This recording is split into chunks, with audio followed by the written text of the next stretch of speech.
This is the first tutorial on Fly Me to the Moon. One of the most important things when learning a tune is actually to know the tune and also the root movement. That will enable you to play the tune and also understand the harmony. So I'm just going to play the tune of Fly Me to the Moon with some bass notes.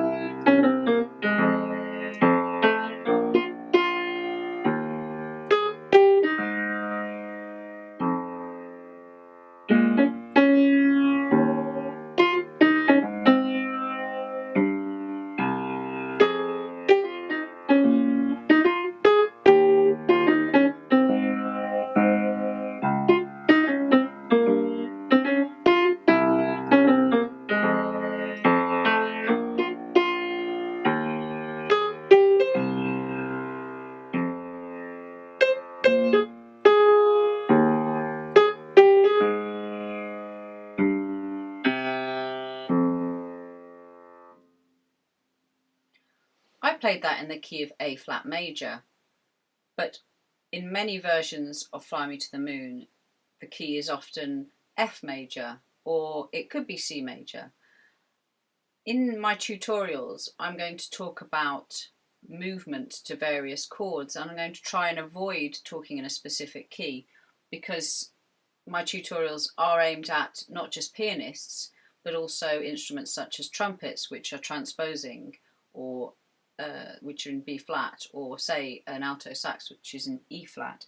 So to make it less confusing, I'm going to talk in terms of where the harmony goes, in terms of numbers, maybe some of the terms that I use, like the subdominant and dominant. These are all things that I've explained in my functional harmony, the basics tutorials.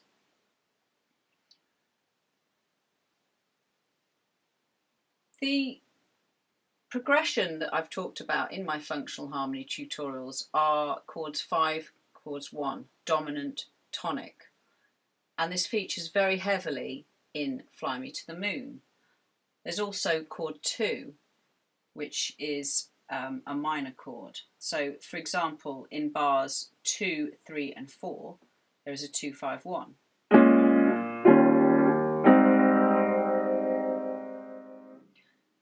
One of the functional harmony aspects in this piece is the use of the dominant seventh, and the use of the dominant seventh to make a modulation.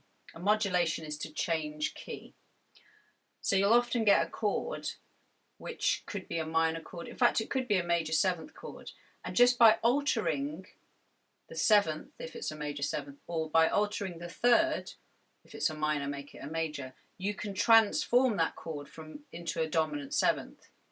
And as soon as you do that, it's really easy then for the next chord to sound very natural. It's almost like a key to opening a door, and that's one of the things that I constantly talk about.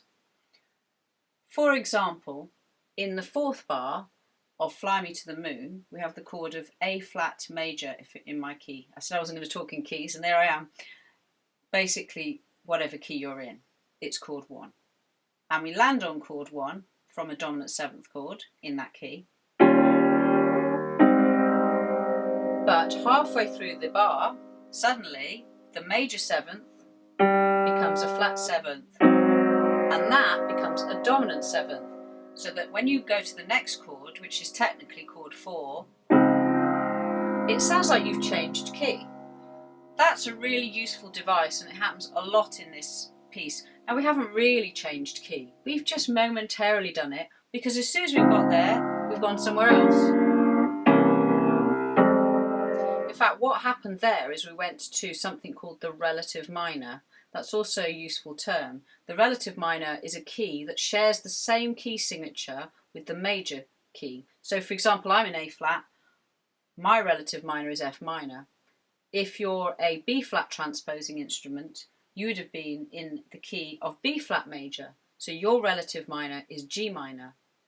How do I know that? Well, that's because it's just a fact. The relative minor is a minor third below the key, the major key. So for example, A flat, the relative minor is F, and that's 1, 2, 3, 4 semitones down, and that's just the same for everything. So for example, if we're a saxophone and we're alto sax, we're in the key of F, the relative minor would be D minor. So D minor and F major share the same key signature, which is a B flat. So the relative minor in this piece, it features. Now it's only there momentarily. It's not really modulating. It's not really changing key. It just momentarily comes to rest. I'll just play that again. But then we insert a dominant seventh and we're moving on again. Good modulations are successful partly because of inserting dominant sevenths, but also sometimes you have to move to a key that's related. So for example, the relative minor. How did that happen? Well, when we came to rest on chord 4, the next chord in the sequence was chord 7. But chord 7 is also chord 2 of the relative minor. So therefore, this chord, which in my key is G minor 7, had a dual function. In the major key it was chord 7, but in the relative minor it became chord 2, which of course led to chord 5 and chord 1 in the relative minor. And that's a much more common sequence. So in fact, when I said chord 7, even saying 7 sounds a little bit odd because I knew that it was actually going somewhere else.